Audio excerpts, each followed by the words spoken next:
आज तुमच्या मतदारसंघात विविध विकास कामांचं भूमिपूजन या ठिकाणी झालेलं आहे, काय सांगा? निश्चितपणाने बऱ्याच दिवसापासून भूमिपूजन करण्याचे या ठिकाणी उर्वरित बाकी होतं, कारण की आता वाकटुकी ते चमगाव हा जवळपास 6.5 कोटी रुपयाचा रस्ता होतो आहे. गावातले काही 20-30 लाखाचे कामं आहे. चमगाव ते भांबर्डी हा 2.25 कोटी रुपयाचा रस्ता होतो आहे. हे सगळे शेतीचे रस्ते मी करतो आहे. त्यामुळे लोकांच्या हे लक्षात आलं पाहिजे, नाही तर विरोधक काय म्हणतात, वर ताईन उन्हात बोया, तसं नसते. हे आम्ही काम केलेलं आहे, हे लोकांना दाखवणं बी गरजेचं असतं. त्यामुळे मला तरी असं वाटतं की शेतीचे भाव आणि शेतीची दळणवळणाची बैलांची जी कसरत होते ते सगळं वाचणार आहे आणि या परिसरातल्या शेतकऱ्यांचा सगळ्यात महत्त्वाचा फायदा होणार आहे.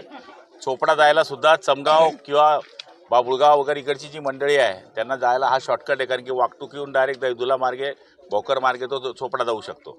हो, या निमित्ताने आपण जिल्हा परिषद पंचायत समिती सरण शिंग फुंकलं असं म्हणता येईल?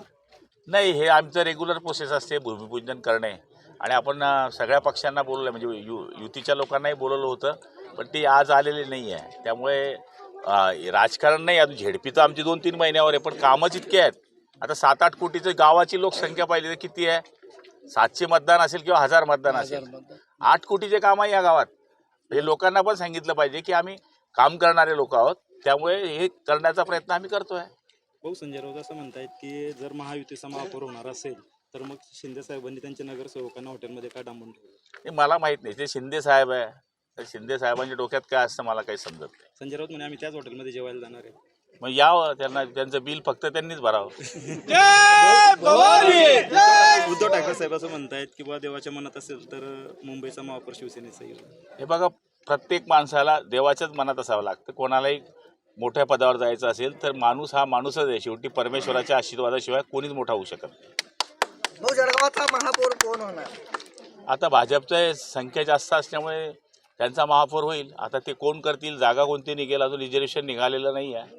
हो, पण एक असंही समोर येतं की मुंबईमध्ये जरी जागा कमी असल्या तरी 2.5 वर्षाचा फॉर्म्युला द्यावा असं शिंदे साहेबांचं म्हणणं. मी काय म्हणतोय, तर शेवटी नेत्याच्या पुढे मला जाता येत नाही ना. जिथे इंजिन चालतं तिथे डब्बा चालतो. जळगावमध्ये पण तसं काही होऊ शकेल की तुम्ही महापौरपदासाठी 2.5 वर्षाचा दावा करणार? आम्ही उपमहापौर मागणार आहोत. एबीपी माझा, उघडा डोळे बघा नीट.